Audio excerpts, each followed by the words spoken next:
म्हटलं ढोंगावरती लाथ मार. मी ढोंगावरती लाथ मारतोय, भाजपच्या ढोंगावरती लाथ मारतोय.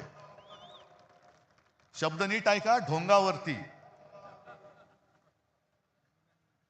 कारण भाजपचं हे ढोंग आहे, भाजपचं हिंदुत्व हे ढोंग आहे, भाजपचं देशप्रेम हे ढोंग आहे. त्या काश्मीरमध्ये पहलगाममध्ये हल्ला झाल्यानंतर अनेक माता भगिनींचा सिंदूर पुसला गेला. त्या सिंदूरची यात्रा.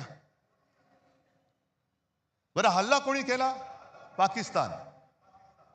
मग ऑपरेशन सिंदूर.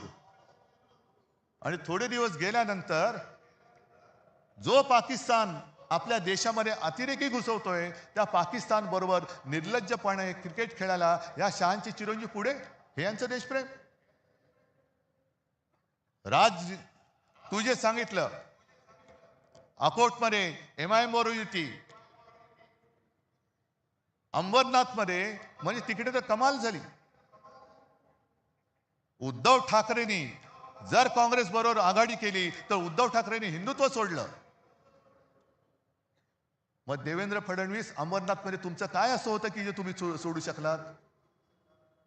काय सोडलं तुम्ही? बरं, मोदींच्या घरी लहान असताना ईदच्या दिवशी आजूबाजूच्या मुस्लिम कुटुंबियांकडनं जेवण यायचं, चांगली गोष्ट आहे. सौगाते मोदी तुम्ही वाटणार, पण आम्ही जरा कुठे काय खुट केलं, आम्ही जर अमर शेखची आठवण काढली तर आम्ही हिंदुत्व सोडलं. काँग्रेस बरोबर हात मिळवला, आम्ही हिंदुत्व सोडलं.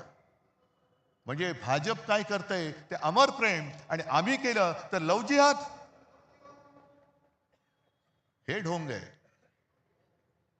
आणि काल मी संभाजीनगरला गेलो होतो. मला हिंदू मुस्लिम किंवा या जातीपातीच्या राजकारणात ही निवडणूक न्यायची नाहीये. माझं आज सुद्धा देवेंद्र फडणवीसांना दुसरं एक आव्हान आहे की तुम्ही आज माझ्या व्यासपीठावरती या, आपण दोघं मिळून, माझी पण गरज नाही पाहिजे, आदित्यला सांगतो, मुद्द्याचं बोला.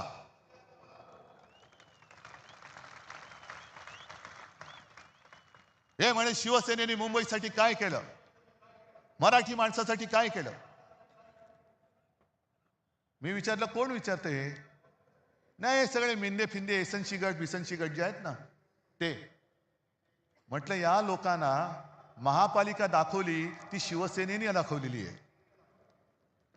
विधानसभेमध्ये पोचले, मंत्री झाले, या गद्दाराला मंत्री करण्याचं पाप हे मी केलं. हे अभिमानाने